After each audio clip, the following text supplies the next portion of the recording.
Hello, my name is Dale Weinert, and I am the Health, Wellness, and Fitness Specialist at Syosset Hospital. It's my pleasure to review with you our Mind-Body Advanced Recovery Toolkit today.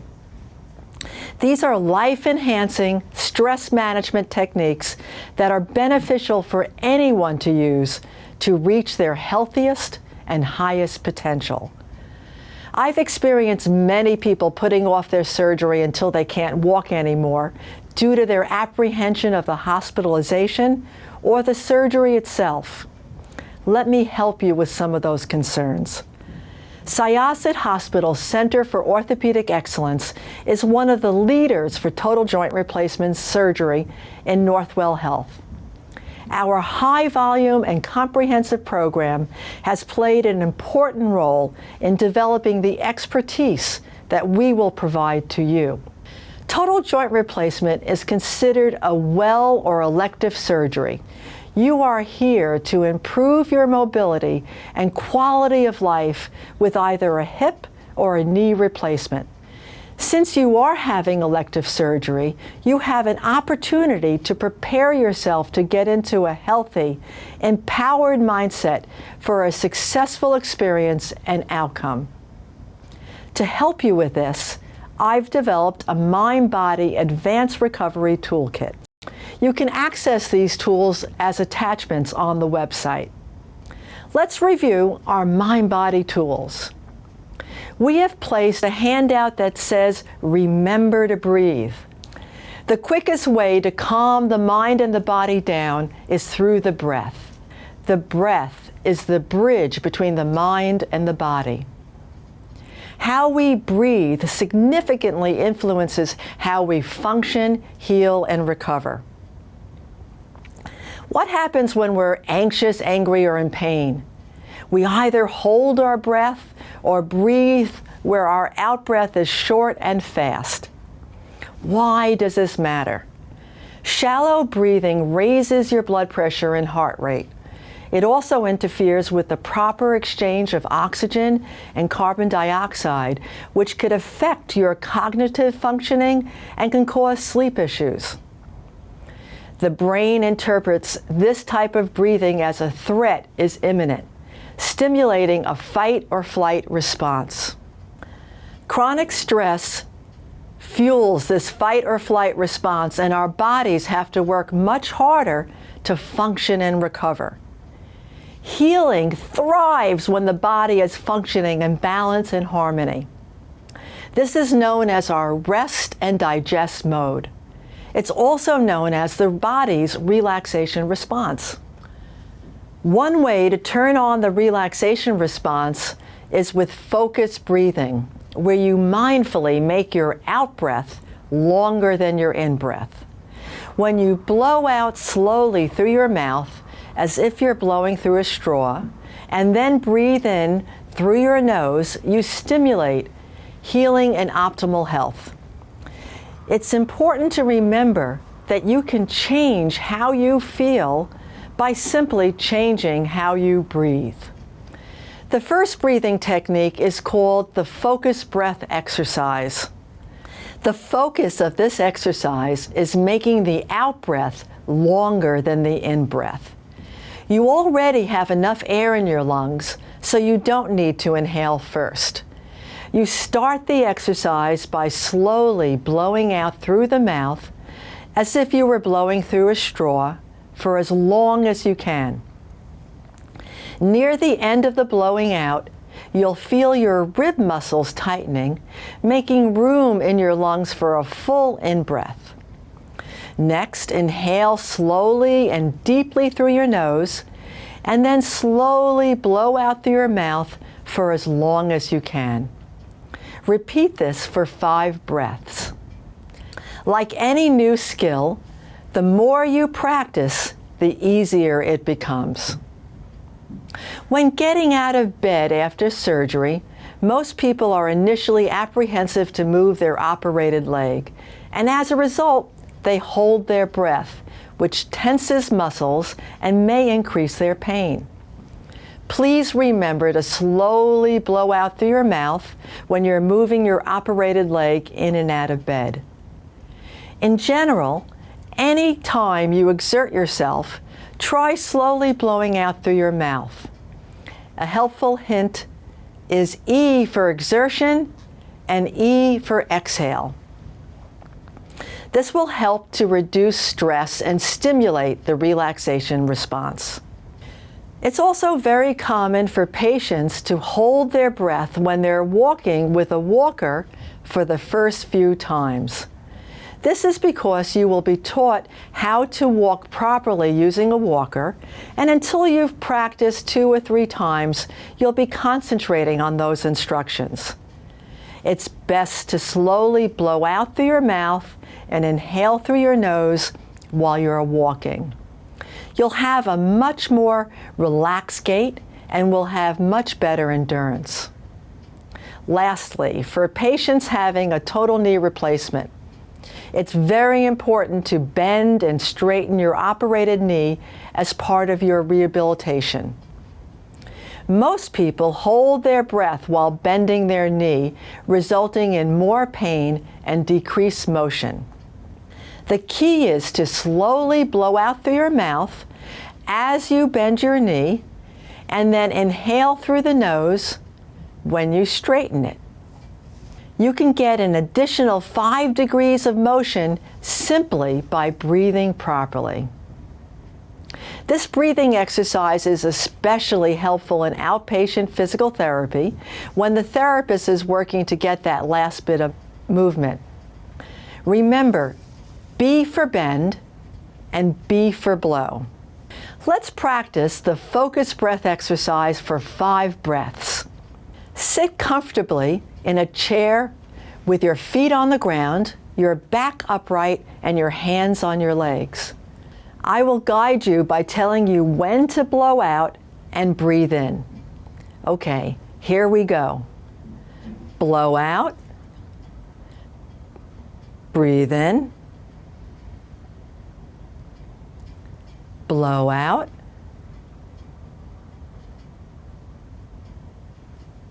breathe in, blow out,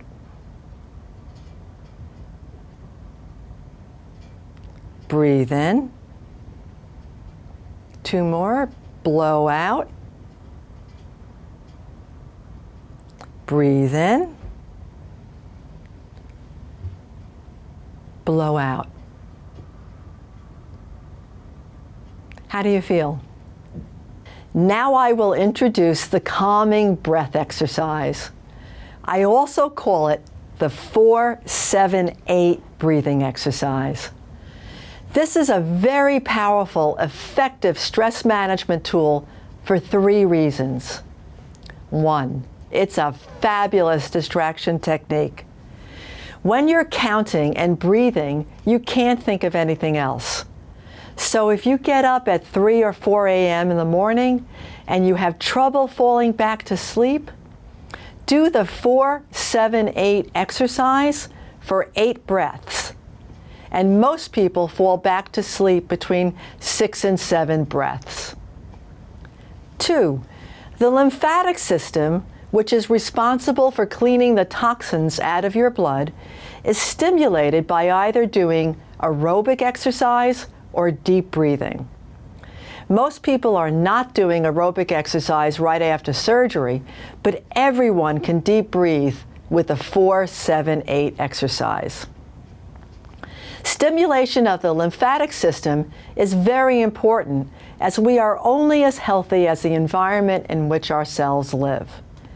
And 3, I have found people with white coat syndrome are my biggest supporters of this exercise. White coat syndrome is when your blood pressure is higher when initially taken in the doctor's office, and 10 minutes later, your usual blood pressure numbers are recorded. If you do the 4-7-8 breathing exercise for 4 breaths while waiting in the exam room, this may help your usual blood pressure levels to be read on the first try. The key to performing this exercise effectively is to slowly breathe in through your nose for a full count of 4 from the bottom of your belly to the top of your chest. If you breathe in too fast, you won't feel comfortable holding your breath. Next, you hold your breath for a count of 7 and then slowly blow out through your pursed lips for a count of 8. If you feel slightly lightheaded after doing this exercise, it's probably because you're a shallow breather. Not a shallow person, just a shallow breather, and you need to practice this exercise. When feeling stressed or anxious, find a quiet, private place such as the bathroom, a bedroom, or the car, and do the 4-7-8 breathing exercise for 4 to 8 breaths. This is also a very helpful tool with pain management, especially when it's not time for another dose of medication. Let's practice as I guide you through this exercise. I always start with the action as number 1 and then count from there. So I'll say breathe in and count from 2 to 4, hold and count from 2 to 7, and blow out and count from 2 to 8. We'll do this for 4 breaths. You can be sitting or lying down. If you have any difficulty holding your breath, make sure that you're breathing in slowly. If you have any trouble blowing out to the count of 8, then just try blowing slower. Okay, here we go. Breathe in, 2, 3, 4. Hold, 2, 3, 4, 5, 6, 7, and blow out, 2, 3, 4, 5, 6, 7, 8. Breathe in, 2, 3, 4. Hold, 2, 3, 4, 5, 6, 7. Blow out, 2, 3, 4, 5, 6, 7, 8. 2 more.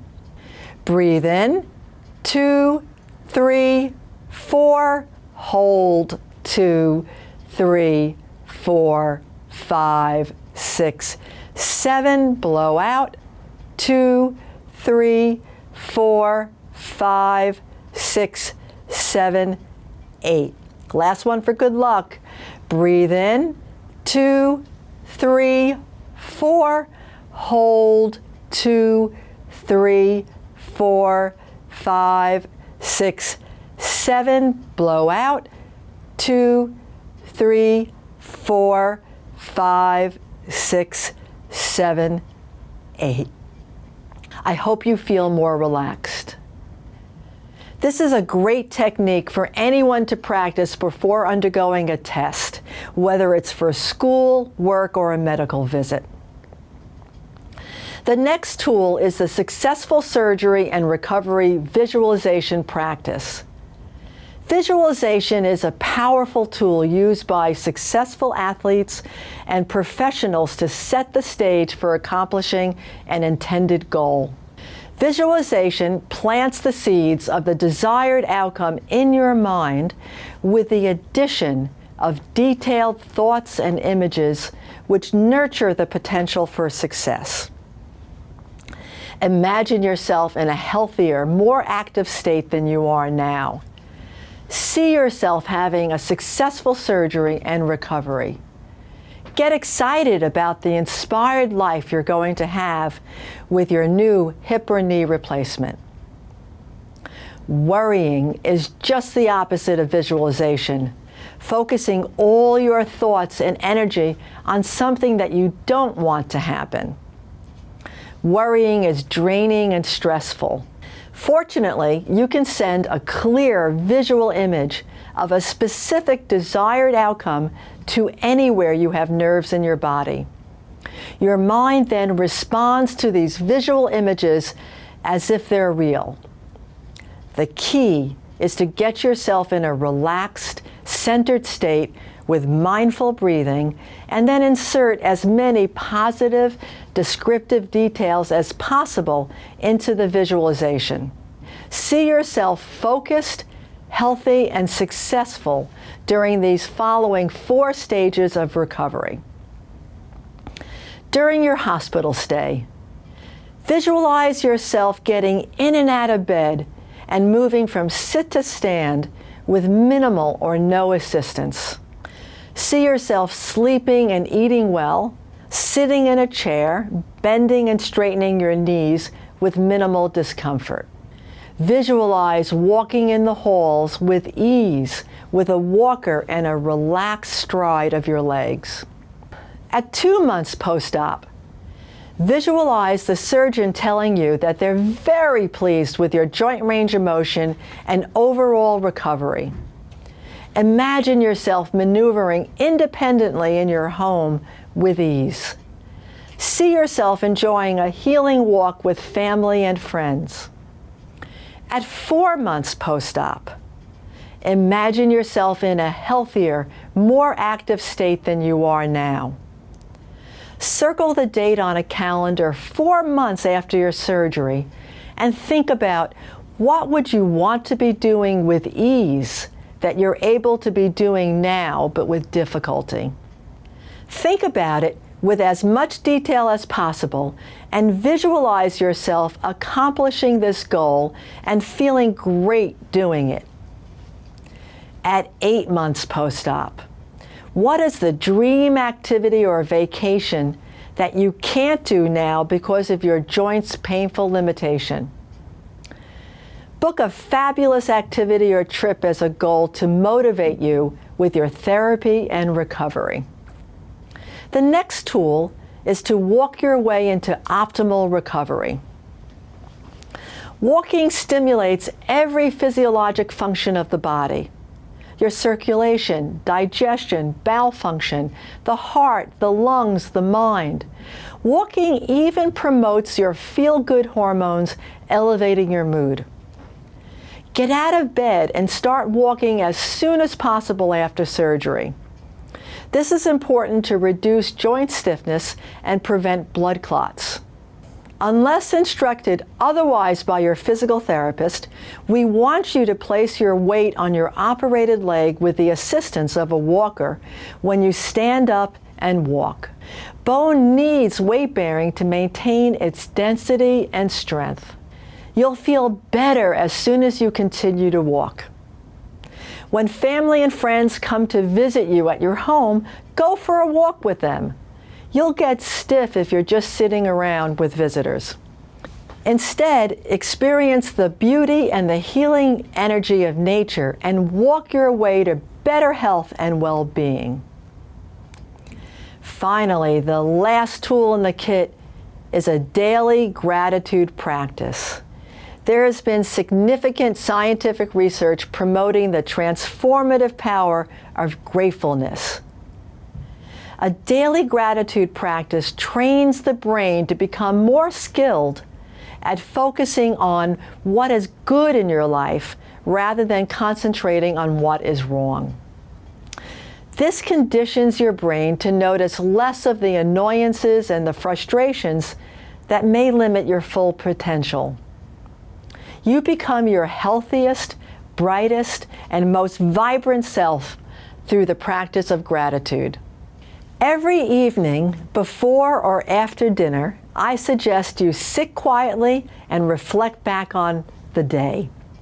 Write down in a notebook 5 things that you were grateful for from that day. Make the list short and the practice stress-free. Write down anything that made you feel joyful and appreciative. This is a great activity to do with family or friends and helps to reinforce the practice. Some days may be hard to come up with 5 new things on your list, but like any new skill, you get better with practice. The more you practice gratitude, the more you will have in your life to be grateful for. Thank you for taking the time to watch this video. You can download the toolkits from the website It's been my pleasure assisting you with our Mind-Body Advanced Recovery program. May you have a positive patient experience and a successful recovery. Please remember to breathe. Thank you, take care, and be well.